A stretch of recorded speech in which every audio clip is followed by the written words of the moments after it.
Welcome, what is up? Thank you for tuning back into the Chaos Lair. Of course, I'm Chris Chaos here with the 411 for SmackDown Live, June 20th. Now, I'm just going to cut right into this. I'm going to rant a little bit at the end of this, so I just want to get this out of the way. Big E beats Jimmy Uso. Shinsuke Nakamura defeats Dolph Ziggler. Kevin Owens defeats Chad Gable in the U.S. title match. Kind of impromptu deal. And then Jinder Mahal defeats Luke Harper and then has to deal with a very pissed off and angry Randy Orton. Which the rumor is for the Battleground pay-per-view, they're going to do the Punjabi prison. Which I'm going to go ahead, and I've already stated this on Twitter, but I'm going to go ahead and say this now. If they do the Punjabi prison again, they need to have it just be one cage. Because they've only done it, I think, twice, and the way it's set up is there's the big cage on the outside, kind of like basically a Hell in a Cell, except for it doesn't have a top on it.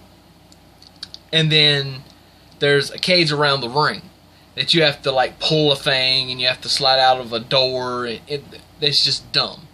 Let's get rid of that cage and let's just do the bigger cage and make it one fall to a finish, no disqualification, and let's be done with it. That's the changes that needs to happen if they're going to do this match. Only time will tell if they will or not. By the way, the one thing I did like about the other one is it's an open cage. So it's a Hell in a Cell size almost cage, but it's open at the top. At the top there are spikes. So there's just like a bunch of spikes, bamboo, into spikes. So anyway, Carmella gave the best promo of her career thus far. It wasn't perfect. It wasn't great. Delivery could have been a little bit better in certain spots. I'm not going to throw a huge flag on it. Matter of fact, I want to praise her for it. I think where she's at in her career, that is the best promo that she's ever cut. And a lot of reasons to back that up is because it was just her out there. Like, the focus was her. James Ellsworth was with her, but he wasn't the focus of this. And it was directed that way. She needed to be the focus, and she was. Even though James is the one that climbed the ladder and dropped it to her, dropped the case off to her, the focus needed to be on her. Because let's remember, James Ellsworth is the manager in this situation. Not a tag partner that's just accompanying somebody. Or they're not like a men's, women's tag team. Or, whatever. James is not wrestling anymore, at least on TV. I don't know if he's wrestling house shows or not. Somebody can let me know if he is. But Carmella is, the star here.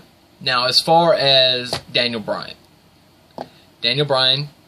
strips her of the briefcase, almost gets into a fight with James Ellsworth when he mentions Daniel Bryan getting soft after having a quote unquote hippie daughter.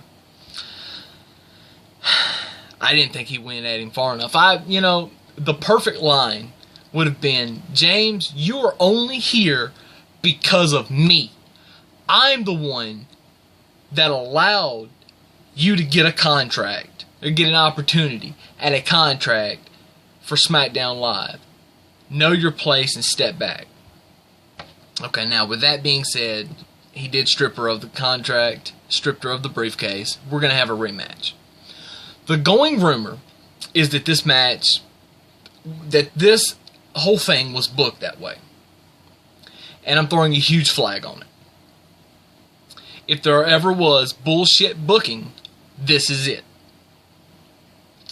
And I may, as far as that statement goes, I probably won't be alone. I would think that there's a lot of people that would think, why are you doing it again? I mean, it's going to be great. It's good to see it. But it's like they're just doing it just to do it again. I agree. As a fan, I didn't like the ending to the match on Sunday. But I will reiterate, as someone who has been in the position of talent in a wrestling ring, performing and the whole nine, I can say confidently, taking out the fact that it's the women, it shouldn't matter. At the end of the day, this shouldn't matter. If they're making history and they're building it up to making history, they did the right thing. That was the perfect ending. I don't like that Carmella won it. I will say, the way it was done was fantastic. For one, the live crowd loved it. Okay? And for two, everybody on the internet hated it. Everybody that I saw.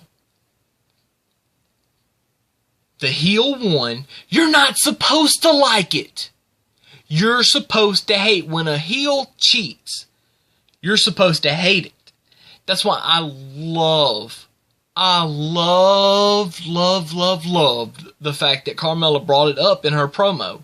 You internet trolls, as she put it, as several people have put it in promos, you internet trolls got so heartbroken and complained so much because I broke a rule that wasn't in place. No disqualification. It is what it is.